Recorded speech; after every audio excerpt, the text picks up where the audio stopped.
Greetings, I'm Joanne Godding with another installment of Reflections from a Health Seeker.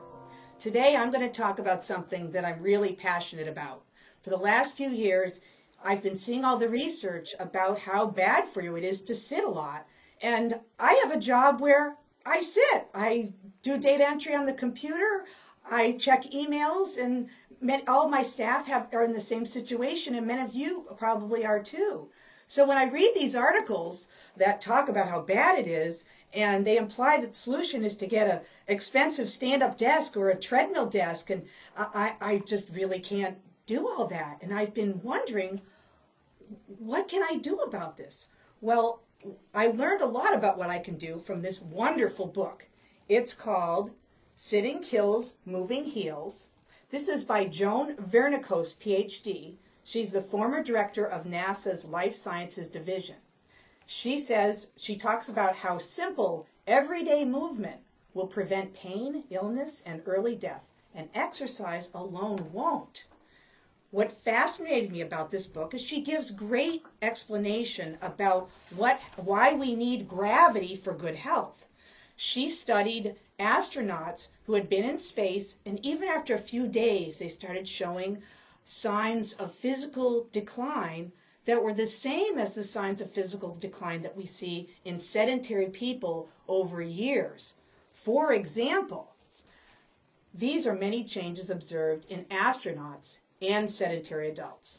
Bone density decreases, muscle mass decreases, muscle strength is reduced, flabby muscles, abnormal reflexes, increased fatigue, more body fat replacing muscle, reduced sensitivity to insulin, and 13 more things. And they all sound just like chronic illnesses that we hear about all the time. So what's going on is what she calls gravity deprivation syndrome.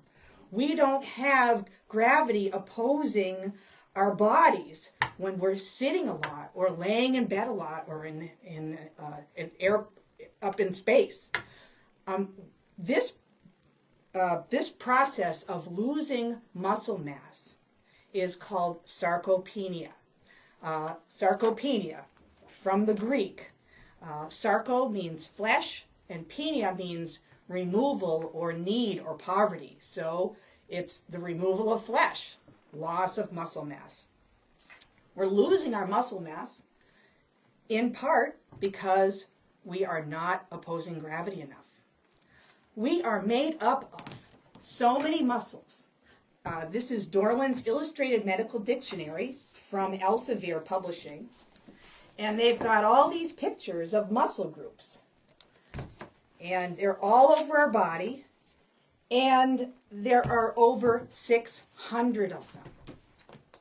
We need them.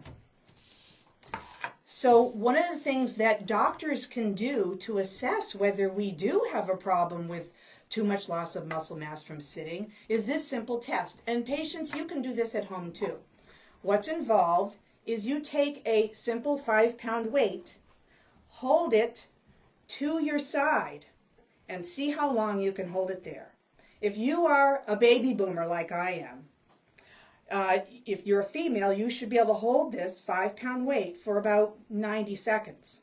If you're a man, 2 to 3 minutes would be about the norm. But even if you hold it less than that, over time you want to be able to increase that. Now, if you're at home and you don't happen to have a 5-pound weight, you can take a half-gallon jug, fill it with liquid. This has water. This is 4.5 pounds. You can hold that out, and it's close enough to test your strength. Okay, so that's a test. Now, what can you do? You can put gravity to work for you. What you can do if you have a job at your desk is to regularly stand up slowly and sit back down again. Not standing, not sitting, moving. You want to do this at least every 15 minutes. And you want to do it 32 times a day at least. What you can do is you can have a glass of water sitting over on your bookcase and you have to go get it to get a drink. And then you have to get up and use the restroom.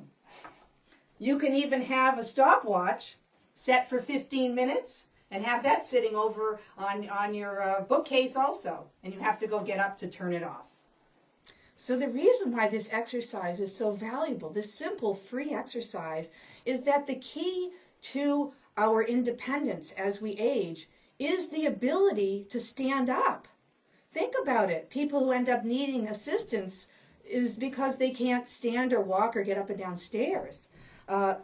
What I learned is that there are muscles that we use when we do exercise, like jogging and cycling and swimming, and that's all great. They're mobilizer muscles. What we need to exercise are what are called stabilizer muscles. These are the ones that help us to stay up when we're standing, to not topple over. Again, the word stable. This is so important, and I start to think about little kids. Little kids, like my daughter, when she was small, notice how she's standing herself up.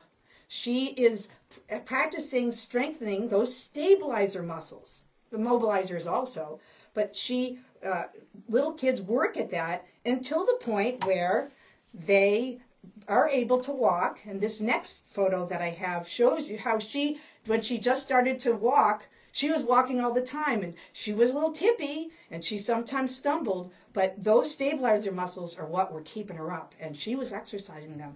We've got to use these muscles or we lose them. A few other things that I wanted to mention is that you can also do a couple other tests at home to see about your gravity fitness, and these are areas where you can improve also. You can notice how you get dressed in the morning. Notice, do you sit down when you put on your socks, your pants, and your shoes? Or are you doing it standing? Give it a try standing. You will be activating those same muscles. The other thing to notice is, how do you go up and down the stairs? Do you hold the railing and look at your feet? You might try not holding the railing and not looking at your feet. Again, that'll help you with your balance, and this is key.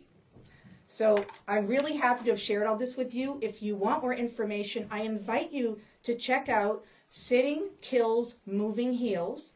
If you go to Joan Vernico's website, you can even download a 5-page summary of the book with all kinds of very interesting facts. In closing, it's my pleasure to share this with you. Remember that word sarcopenia, loss of muscle mass, because you'll be hearing it again.